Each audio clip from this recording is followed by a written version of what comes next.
is an historic fact, one that was reported widely by the newspapers of La Habana. One afternoon, coming home still in uniform, an off-duty grandfather came upon a robbery at a bodega at the corner of the streets Tres Palacios and Manuel Puma, which he used to visit sometimes. 3 thugs were robbing the store. They were armed with revolvers loaded with hollow-point bullets, ammunition which is specifically designed to do plenty of internal damage. The description of the fight that follows was documented by the newspapers of the times, which said he died fighting like a lion. What follows is a rough translation based on the various articles in the Cuban newspapers describing the minutes of what happened. The 3 thugs had arrived at the bodega and at first pretended to be just patrons drinking some beers at the bar. Then one moved toward the exit of the establishment, as the other 2 at lightning speed took out their revolvers and screamed, "Hands up!" Then the robbery began. At that moment, a young kid arrived at the store wanting to buy candy. One of the robbers ordered the kid to go over the counter and open the cash register, but the child refused and tried to run outside.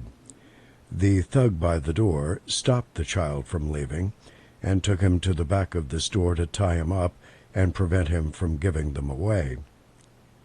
It is at these moments that the robbers noted grandfather, off duty but still in his uniform, approaching the bodega, looking inside as he got near it, and at first seemingly to just be continuing on his way. The thugs, who had seen him approaching, hid their revolvers and tried to pretend things were normal in the establishment. But grandfather, as he continued walking closer and closer to the bodega, was still pretending he had not noticed anything out of the ordinary. Meantime, the tension in the bodega reached a fever pitch, with the thugs determined to do whatever they had to do in order to prevail. Perhaps it was also the immobility of everyone inside the bodega that drew grandfather's total attention. But the final confirmation that something was very wrong was the small hand gestures of the owner, who, with his left hand, was making hidden gestures away from the 3 thugs of a gun to grandfather. The signal was understood well by grandfather, who by now had walked into the bodega and said, "What's going on here?" The answer was immediate, in the form of aggression by the 2 thugs that were on the customer's side of the counter. The 2 of them whipped out their revolvers toward grandfather and started firing. After exchanging a few rounds inside the bodega, the gunfight now moved out into the street, as 2 of the thugs ran outside of the bodega and turned around to fire at grandfather, who, by this time, had managed to get his revolver out of his hoist and had begun to fire back. Having been already heavily wounded by the first rounds fired, and with his face grinning in pain, but still with his gun in his left hand, grandfather managed to continue to return fire, and also moved out into the streets in pursuit of the 2 thugs. The gunfight continued. Finally, grandfather managed to wound one of the thugs in the face, who immediately put his hands up to his face and fell onto the pavement. Meanwhile, the last thug, who was inside the back of the bodega, came out and fired 3 shots at grandfather, 2 in his back, one dislodging grandpa's left arm out of its socket, and as grandfather turned around to return fire, a 3rd shot in the abdomen to the liver. As the thugs got into their getaway car, grandfather, now mortally wounded but high on adrenaline and courage and laying on the street pavement on his left side, used the weight of his body and the pavement to steady his dislodged left shooting arm, he was a lefty, one more time, and fire more rounds at the thugs in the car. A scream was heard as grandfather hit another of the thugs inside the car as they began to speed away. By this time, other policemen were arriving at the scene, and one patrol car began to pursue the thugs in their getaway car, engaging in a running gun battle.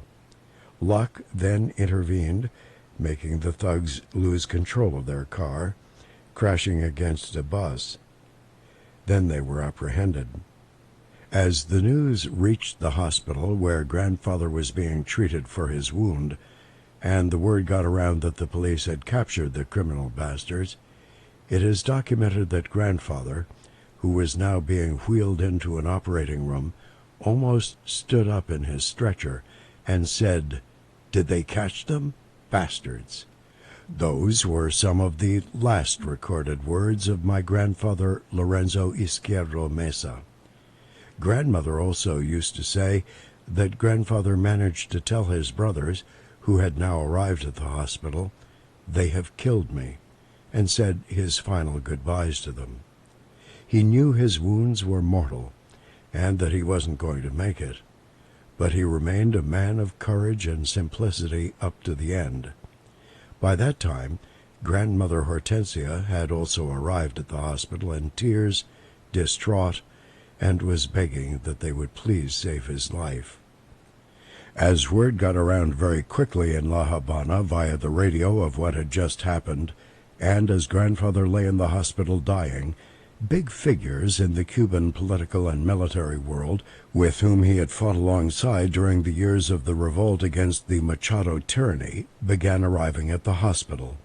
They were all astounded that Grandpa had not let them know he had returned to Cuba and was working as a policeman. My Aunt Nancy told me that Grandmother Hortensia recounted many times how some of them were pacing back and forth in the waiting halls of the hospital, very upset, and kept telling Grandmother Hortensia, "How is it possible that this man had been here this whole time and did not tell us that he had returned? We would have given him a position with us." But that is how humble my grandfather Lorenzo was. He had returned without fanfare, enjoying a simple family life. And this is why a regular policeman, like my grandfather, had as guard of honor at his funeral very important men, which included the nation's chief of police, the subsecretary of defense, and the director of the intelligence services, among other high political figures of the times. All these men had known grandfather personally, men with whom he had fought next to against Machado, but from whom grandfather never asked any favors or special treatment. A fundraising was made by all the policemen and government officials in the nation, plus a lot of citizens, and then on behalf of everyone. Grandfather was also ascended to the rank of full sergeant, so a check was issued to Grandmother Hortensia Yzquierdo Rodriguez and the girls, Mom Mirta and Aunt Nancy, would have a bigger pension. Grandfather Lorenzo's tomb is still today in El Cementerio de Colón in La Habana. Both him and grandmother are buried there together.